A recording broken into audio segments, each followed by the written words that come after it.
Determine the surface level moment capacity of a section. This if the allowable stress for the concrete is 0.45 fc dash and the allowable stress for the reinforcement is 30,000 psi. Use the area of reinforcement in this figure, which is for number 10. This is for number 10 bars. Okay, this is number 10 bars. First we will calculate the modulus of elasticity for the concrete. So if I put the value of fc dash as the compressive strength, fc dash is not this is 6000 psi. So if I put 6000 psi at the place of fc dash, I will get modulus of elasticity for the concrete, which is 4.415 multiplied times power 6 psi. Now I will take allowable stress for the concrete based on the compressive strength of the concrete. So compressive stress of the concrete is compressive strength of the concrete is 6000 psi. So if I multiply this with 0.45, I will get allowable stress of the concrete, which is 2700 psi. So this is significantly less than the allowable compressive stress of the concrete, which is 6000. So the concrete will crack first, not the steel will yield first. Okay, so if this fc is greater than this 6000, so then the steel will yield first. Okay, this is the trick in this. So now I will find modular ratio.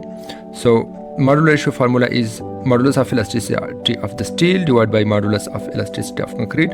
So the modulus of elasticity of steel is given 29 multiplied times power 6 divided by 4.415 multiplied times power 6. So the modular ratio is 6.6. Now I will find the area of the steel. So number of bars is 4 and the area of bar is 9. So I get 9. The area of the bar is 1. So number 9 bar area is equal to 1 inch square. Okay, this is from standard. So the total area of the steel is 4 inch square. Now I will do effective depth of the concrete section. So the height of this section is 36 and I will subtract the clear cover, which is 2.5. So the effective depth will become 33.5. Now I will find the reinforcement ratio, which is rho. Rho is area of steel divided by total cross section, which is effective cross section, effective depth multiplied by width. So 4 divided by 8 multiplied by this 33.5. So the rho, which is reinforcement ratio, is 0.01493. So this is the rho reinforcement ratio. For that I will find K value, which is rho into n square plus 2 rho n negative rho into n. So under root, this is out of under root, so this will be out of under root. So if I put the value of rho into modular ratio, I will get the value of K, which is 0.3562.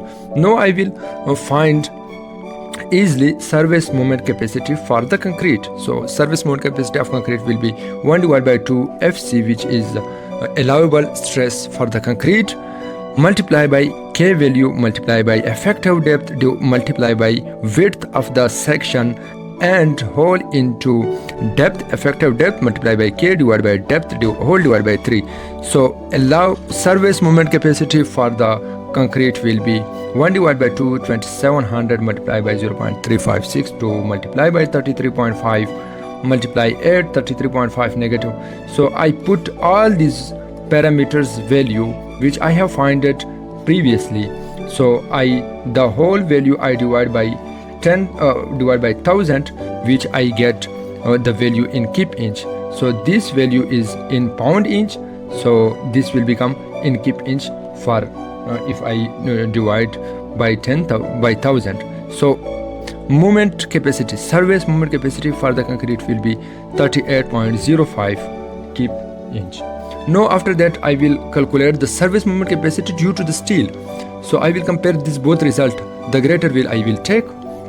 So the surface moment capacity formula for the steel is area of steel multiplied by stress of the steel, allowable stress for the steel, and effective depth multiplied by K D divided by 3. So if I multiply this whole with divide this whole value with 1000, it will become 3543 kip inch. So I will get the maximum value which is allowable stress for the concrete is this 3805 for the concrete. So 3805.